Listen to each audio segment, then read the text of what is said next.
This is Autoline Daily, the show dedicated to enthusiasts of the global automotive industry.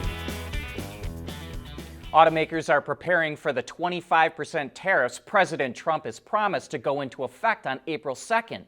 As we reported last week, Ford is stockpiling parts ahead of the tariffs, and now Stellantis is doing the same thing by moving some parts from Canada and Mexico to the U.S. sooner than usual. The automaker is also working with dealers to expedite orders of vehicles that could be impacted by the tariffs. In Europe, the German luxury brands Audi, BMW, and Mercedes are considering strategies that include passing the cost of the tariffs on to customers and lowering or shifting production. Audi will especially be impacted by the tariffs because it doesn't have a plant in the U.S., and its best-selling model, the Q5, is built in Mexico. And over in Japan, the Japan Automobile Manufacturers Association is warning that U.S. tariffs could lead to significant production cutbacks in Japan because of the disruption to the supply chain. Nissan is already getting ahead of the tariffs and says it has boosted production at its plant in Mexico and is aiming to get that extra output to the U.S. before the tariffs go into effect.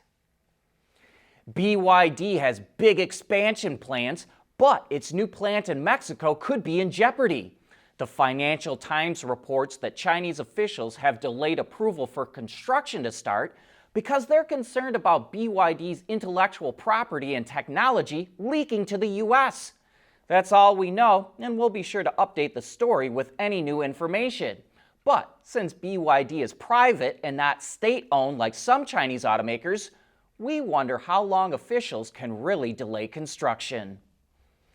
More automakers are getting involved in humanoid robots.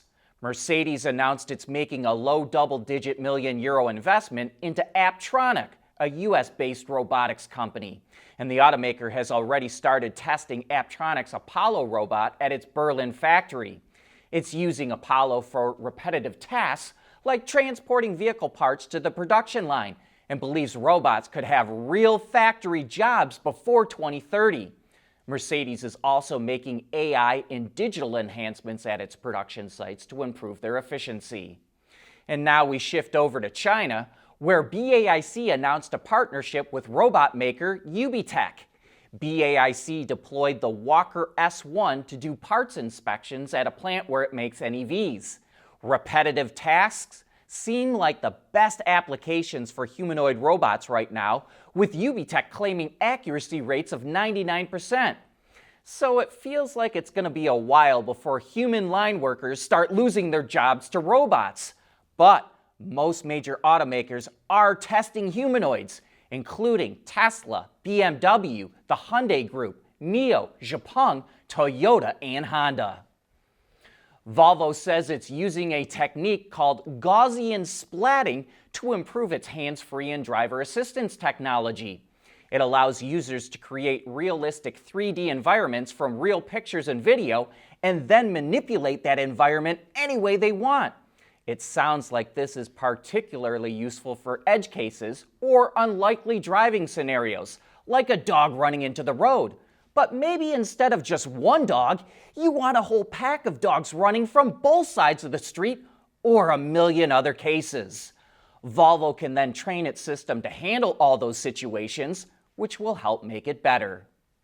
And in somewhat related news, we reported late last month that Tesla applied for a ride-hailing permit in California in November of last year. Now the California Public Utilities Commission has officially approved that application, which allows Tesla to own and operate a fleet of vehicles that transport employees around. However, note that I did not use the words cybercab, robotaxi, FSD, autopilot, or self-driving. This permit is only for a taxi-like service with human drivers. While Waymo also has the same permit, Tesla has not applied for an autonomous driving permit yet. There's nothing wrong with heavy metal. Hey, lighten up. But with world-class composite material, Teijin Automotive Technologies makes vehicles lighter, safer, and more eco-friendly. Hands-free driving is also taking a step forward in China.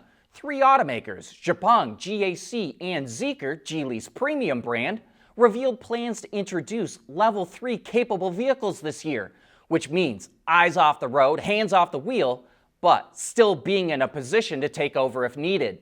Zeekr announced that its upcoming 9X SUV, which launches in the second half of the year, will have that capability.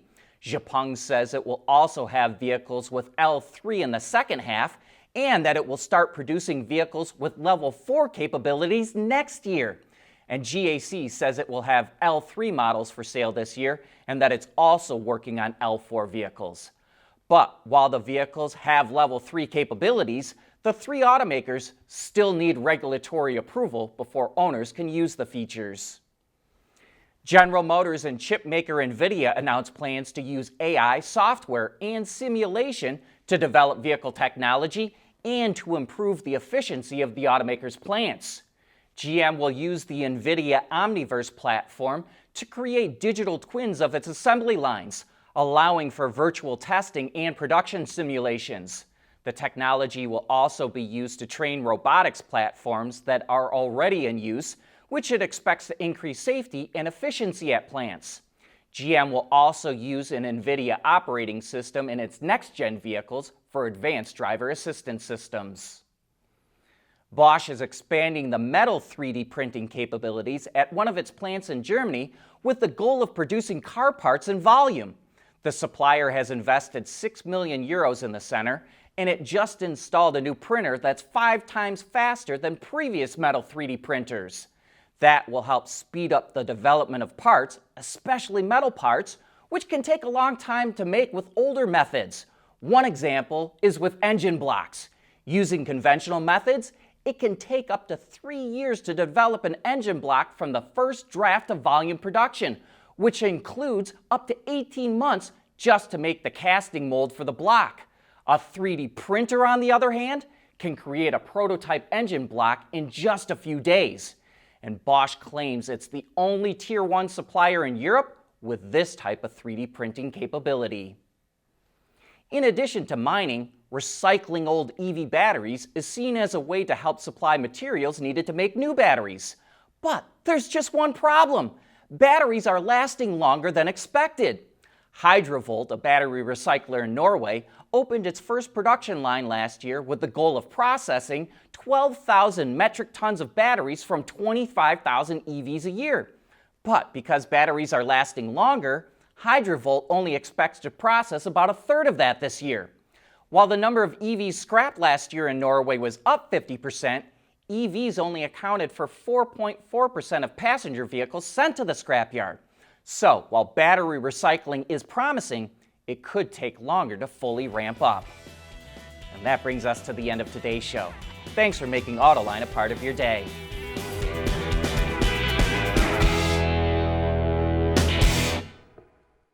Autoline Daily is brought to you by Intrepid Control Systems. Over-the-air engineering boost your game. And by Teijin Automotive Technologies, the formula for better mobility.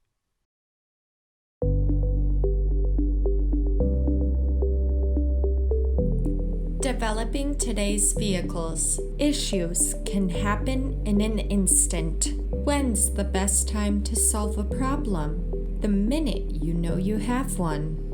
Meet Wireless NeoVi Cloud, your secure, off-the-shelf solution empowering real-time collaboration for quick resolution. With Wireless NeoVi Cloud, your team can prevent issues before they can escalate.